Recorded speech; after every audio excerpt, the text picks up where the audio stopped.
Video kawan hantar tadi ni cerita budak K-pop Korea. Saya tadi bagi video tu. Dia cerita budak ni, budak South Korea. Dia kata dia ni semua hidup tak pernah dengar perkataan Islam, tak pernah dengar. Duduk di Korea ni tak pernah dengar perkataan Islam. Tak pernah dengar. Dia jadi singer, penyanyi pop Korea, dia tak pernah dengar perkataan Islam. Pertama kali dia dengar word perkataan Islam, dia kata waktu peristiwa 11 September. Kapal terbang rempuh bangunan World Trade tu. Itu first time dia tengok dalam TV, satu bangunan besar kena rempuh dengan kapal terbang, collapse, dia tengok, dan disebut kata Islam yang buat benda tu. Itu first time dia dengar Islam, dengar-dengar pun tak boleh. So, dia kata dia buat kesimpulan, Islam ni dangerous. Satu benda yang bahaya, dia kata. Dia cerita ada. Dan tengok, saya bukan tahu cakap Korea ni, tapi dia cakap orang putih. Korea ni cakap orang putih, dan orang putih dia ni very simple English. Simple English. Macam bahasa Inggeris Dr. Mahathir, Tun Mahathir. Tuan pernah dengar Dr. Mahathir cakap orang putih? Simple. Simple. Dia pergi United Nation pun dia, macam sokong Tun Mahathir pula cakap. Dia pergi United Nation, dia cakap, dia bagi speech dalam bahasa Inggeris. English yang Tun Mahathir guna ni very simple English. Orang putih pun senang faham, orang Melayu pun faham. Tak ada sampai nak tabik satu-satu perkataan, sampai cekang awak tengkok, sampai duk cari, sampai nak bagi. No, dia cakap very simple English.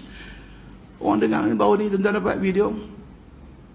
Dia pergi United Nation, satu interview, orang tanya dia apa petua yang dia amalkan umur 94 macam ni. Tak ada orang 94 macam ni. Dia gelak, dia beritahu apa, dia kata mak saya pesan, dia kata cakap macam lebih kurang orang 94 tahun bodoh, dia cakap tak apa. Dia kata mak saya pesan, dia kata kalau makan, kalau sedap mau berhenti. Orang putih pun gelak. Orang putih pun gelak. Dia kata kalau sedap mau berhenti, dia kata. Dia bagi petua. Kan?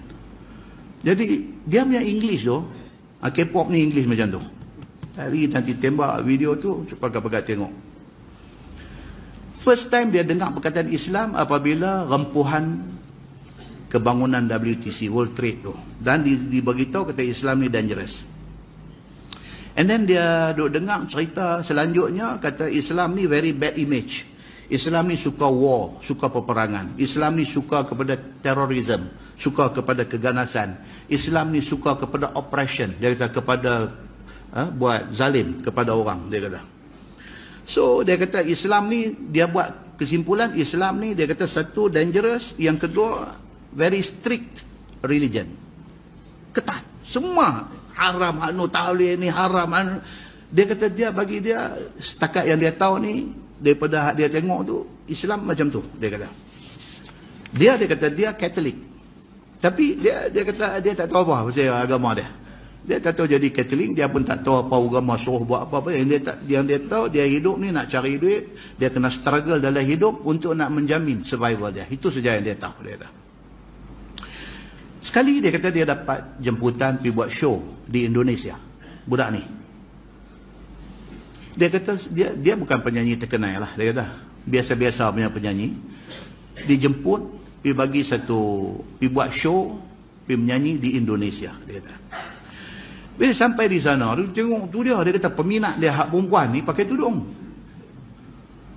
Dia tanya orang, dia kata ni Muslim country. Oh, dia kata Islam pun ada ramai orang tu. Tak tahu. Dia tak tahu. First time dia kata dia tengok, oh, rupanya orang Islam ramai. And then satu benda yang dia jadi curious ni, dia kata pasal apa perempuan Islam? Dia kata Indonesia is a hot country. Dia kata negeri panas, cuaca panas. Lagi duk pakai tudung, duk pakai ni apa?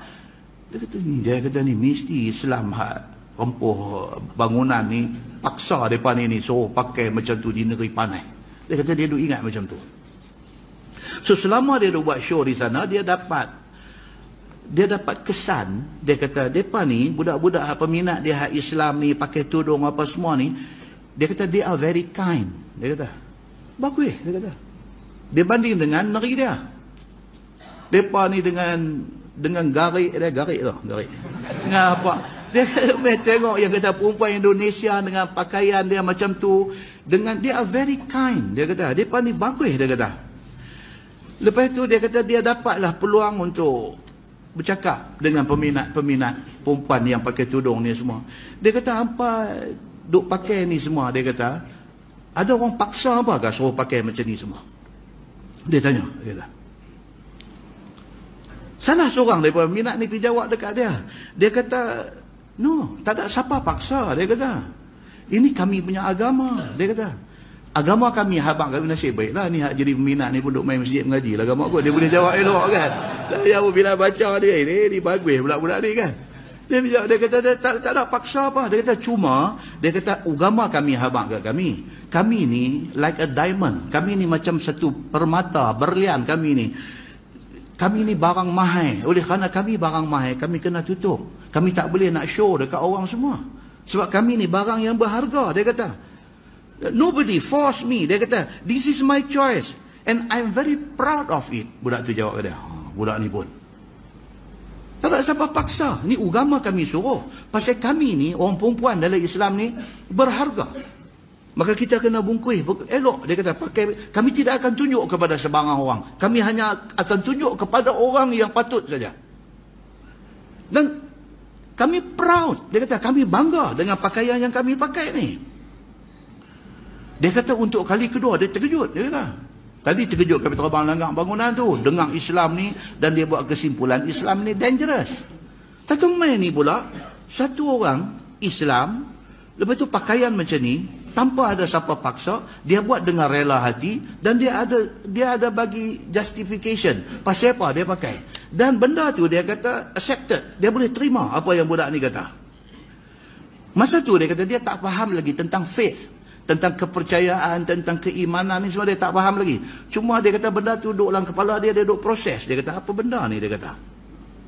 And then kemudian dia kata apa? Dia kata dia rasa selepas dah dia masuk Islam, dia fikir balik, dia kata mungkin Allah masa tu dah nak bagi satu message dekat dia, suruh dia masuk Islam. Tapi sebab dia pun masa tu tak tahu lagi, dia kata dia tak dapat message tu, dia kata. So benda tu macam tu saja. Habis show, dia balik ke Korea. Dia balik sana, kebetulan dia kata pak dia kena buang kerja, so dia terpaksa kena kerja. Sebab pak dia dah tak ada kerja, dia terpaksa kena buat kerja lain, dia tinggallah minat dia dalam menyanyi muzik, dia tinggal.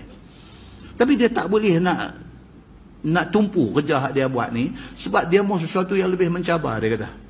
And then dia masuk dalam YouTube ni, dia mula duk buat kerja pakai YouTube ni. Dia start dengan dia buat rakaman YouTube, dia cerita pengalaman dia pergi Indonesia, dan dia cerita dia jumpa dengan orang Islam di Indonesia. Itu YouTube dia yang pertama keluar. Tentu dia kata tiba-tiba benda ni luar jangka, dapat sambutan. Orang pakai masuk, pakai duk sembang dengan tajuk cerita Islam di Indonesia, dan juga benda-benda yang mengkagumkan dia dari segi Islam di Indonesia ni. So dia kata di situ dia duk gather, dia duk kutip maklumat-maklumat tentang Islam ni. Dia kata di situ dia duk dapat.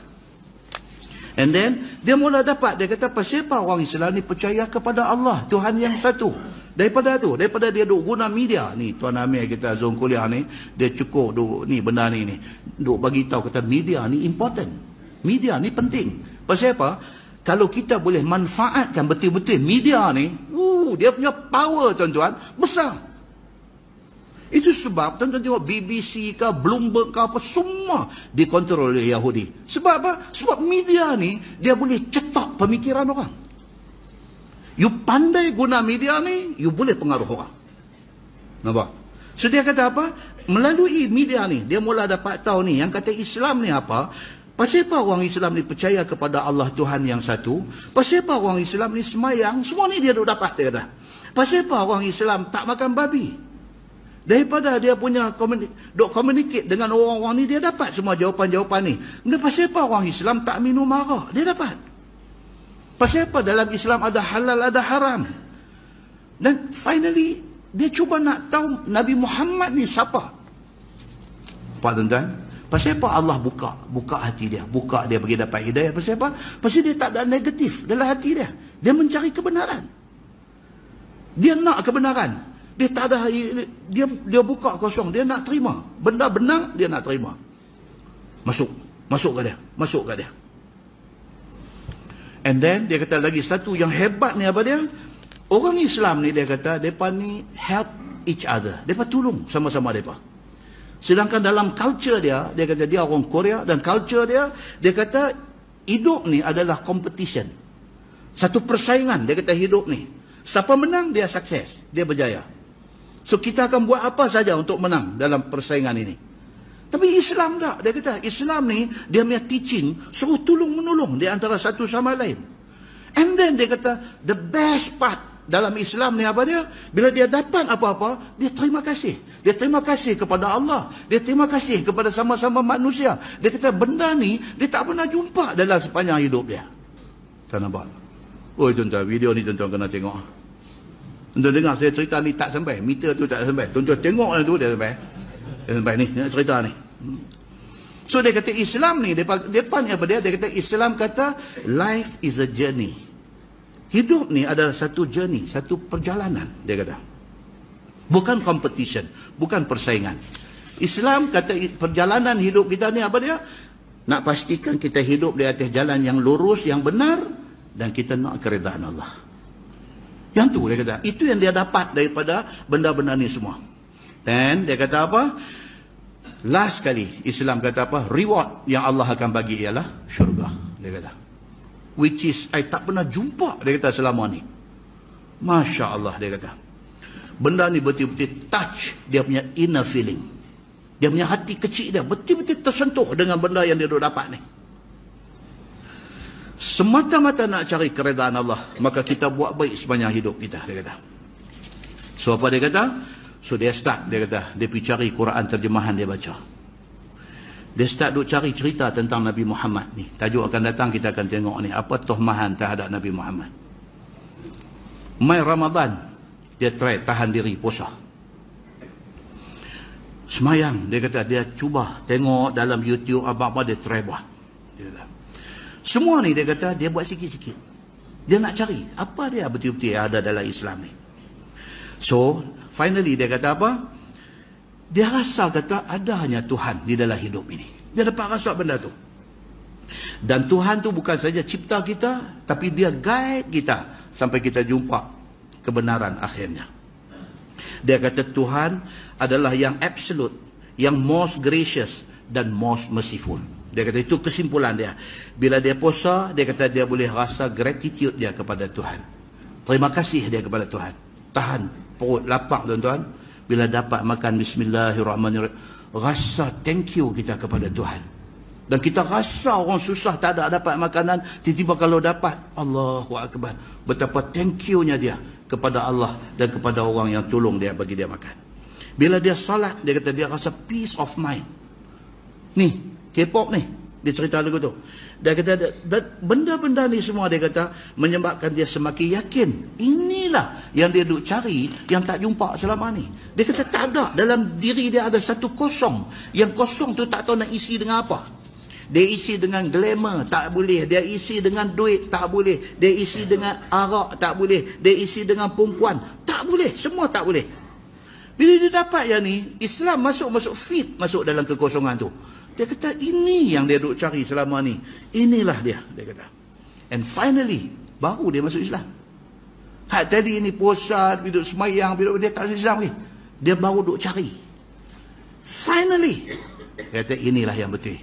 Dia pergi dan dia mengucap elok, asyhadu an la ilaha illallah wa asyhadu anna Muhammadar Rasulullah. Tuan-tuan, kita bawa cerita satu contoh silam, iaitu Abdullah bin Salam. Dan kita bawa satu contoh yang contemporary. Cerita tentang budak K-pop ni. Dia pilih nama Islam dia Daud Kim. Dia kata Daud Kim, dia kata. Dan dia jadi orang Islam dan dia kata dia tidak pernah rasa silap akan pilihan dia. Untuk bayangkan dalam masyarakat yang berapa kerat aja Islam, dia boleh dapat hidayah Allah Subhanahu Wa Taala. Pasal apa? Ni ayat kita duk baca ni.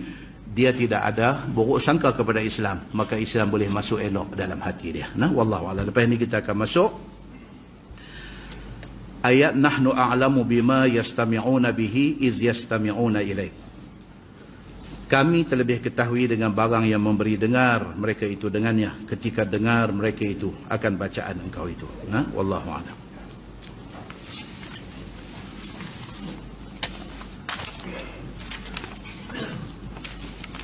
Dahsyat tuan-tuan. Kita baca Quran, kita tengok apa-apa yang berkaitan dengan isi Quran yang Allah nak beritahu kat kita ni. Bila kita relate dengan dunia semasa hari ini, Allahu Akbar tuan-tuan. Kita dapat merasakan benarnya apa yang diberitahu oleh Allah dalam Quran. Nah, kita tangguh dengan tasbih kafarah dan suratul Asr. Subhanakallahumma wa bihamdika asyhadu an la ilaha illa anta astaghfiruka wa atubu ilaik. Bismillahirrahmanirrahim. Wal 'asr innal insana lafi khusr illa allazina amanu wa 'amilus solihati wa tawassaw bil haqq. Allahumma salli ala Muhammad wa ala ali Muhammad. Bismillahirrahmanirrahim. Alhamdulillahi rabbil alamin. Hamdan yuwafi ni'amahu wa yukafi'u mazidah. Ya Rabbana lakal hamdu kama yanbaghi li jalali wajhikal karimi wa azim sultanik. Radina billahi rabba wa bil islami dina وبمحمد نبيا ورسولا. اللهم افتح علينا فتوح العارفين وارزقنا فهم النبيين بجاه خاتم المرسلين. اللهم فقهنا في الدين وعلمنا التأويل واهدنا صراطك المستقيم. اللهم أرنا الحق حقا وارزقنا اتباعه وأرنا الباطل باطلا وارزقنا اجتنابه. اللهم اجعل جمعنا جمعا مرحوما وتفرقنا من بعده تفرقا معصوما. وصلى الله على محمد وعلى آله وصحبه وسلم والحمد لله رب العالمين. السلام عليكم.